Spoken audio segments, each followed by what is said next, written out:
Internet. Before we start, I just had to mention, Southwest Airlines really woke up and chose violence. After 54 years of letting bags fly free, they're now jumping on the baggage fee bandwagon starting May 28th. Guess they decided being the nice airline wasn't paying the bills. Anyways, I just wanted to piss you off, warm you up a little bit. Because today we're talking about TikToker Ratooth Elisa was sentenced to 3 years in prison for making a haircut joke. Fortnite developer Epic Games is once again getting sued over shady item shop practices. And microplastics are ruining everything from the effectiveness of antibiotics to plant photosynthesis.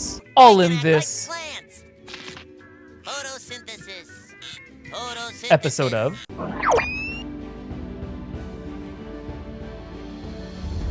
Now, make sure you smash that subscribe button so you never miss an update. But as I tend to say, you probably won't because you're a bitch.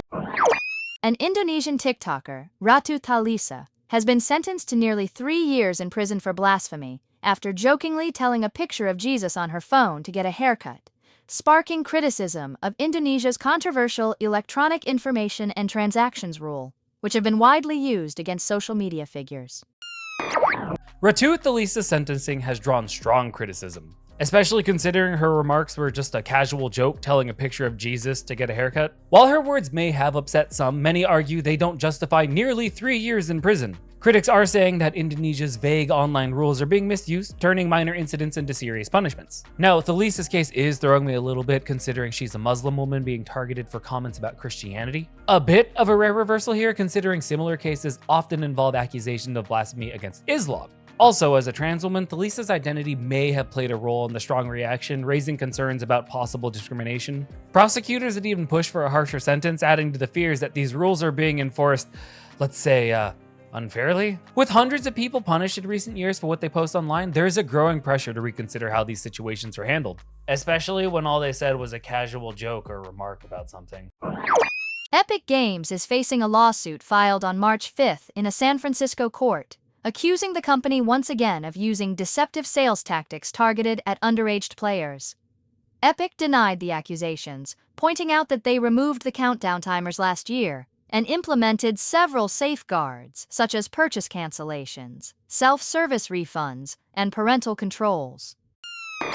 Epic Games, here we go again. Yeah, it really just seems Epic just can't stop finding creative ways to squeeze money out of their players, does it? The latest lawsuit feels like yet another example of how gaming companies have just gotten way too comfortable exploiting their players. Whether it's overpriced cosmetics, pay-to-win mechanics, or selling pre-orders that turned out to be half-baked upon release, the industry seems to be doubling down on shady tactics. And Epic has just been one of the biggest offenders of it. Now, these countdown timers are just another trick in the old playbook here, creating that sense of urgency. Buy it now or you shall miss out. Only to keep the item available at the same price afterward is nothing short of manipulation. It's the gaming equivalent of a car dealership telling you that the sale ends today, then running the same limited time deal for weeks. If you bought a car from a dealership, you know exactly what I'm talking about. Epic's defense in all this? Basically, well, we don't do that anymore. As if stopping a shady practice after getting called out will make everything okay. And let's not forget, this is the same company that paid $520 million back in 2022 after being caught mishandling player data and tricking kids into unwanted purchases. I'm detecting a pattern. The truth is, publishers like Epic know exactly what they're doing. They rely on hype, FOMO, and manipulative tactics to squeeze every last dollar from their players, and it's only getting worse. Whether it's broken launch day games sold at full price or games stuffed with gotcha mechanics. This pattern keeps fucking repeating, guys, and I'm getting tired of it. Just want to play video games, damn it. And gamers, remember, Epic just happens to be one of the biggest names caught in the act. Everybody's doing it. Especially mobile games. Speaking of, is there a good mobile game? I'm trying to find a new one. I had to upgrade my phone the other day and now I want to play a new game on it. Let me know in the comments. A new study has found that microplastic particles may be contributing to antibiotic resistance by helping bacteria form stronger, thicker biofilms that make infections harder to treat. Another study reveals that microplastics are also reducing photosynthesis, which could impact food supplies and climate control.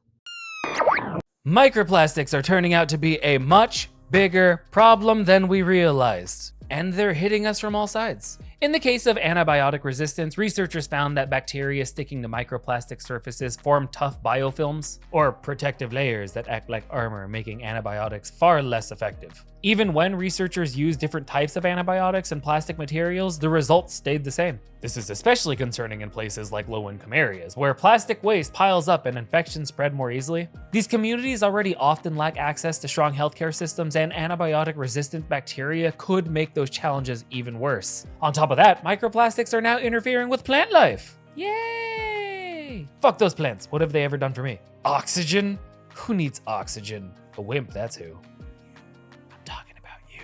Researchers found that microplastics can reduce photosynthesis rates by up to 18% in some crops, 12% in marine plants like seaweed, and 14% in freshwater algae. This could have serious consequences for all of our food supplies, with crop yields for staples like corn, rice, and wheat potentially dropping as much as 13.5% over the next 25 years. Seafood production could also shrink by up to 7% as algae, the base of many aquatic food chains, struggle to survive. But the damage doesn't stop there. Because why would it? Since plants play a major role in absorbing carbon dioxide, reduced photosynthesis could slow the planet's ability to store carbon. This threatens to weaken nature's natural defense against climate change, making it even harder to control rising temperatures. Researchers say that reducing plastic pollution by just 13% could cut photosynthesis loss by 30%, but progress has been frustratingly slow in that regard. Negotiations to address plastic waste recently ended without an agreement. Shocker, shocker. Leaving these risks to continue growing. With microplastics now found everywhere, from Antarctic ice to human organs, the damage they're causing is no longer just an environmental issue. It's a major threat to health, food security, and, well, I guess the entire planet still. And this is why we can't have nice things. Anyways, on that bit of... Stop hitting yourself. Stop hitting yourself. Stop hitting yourself.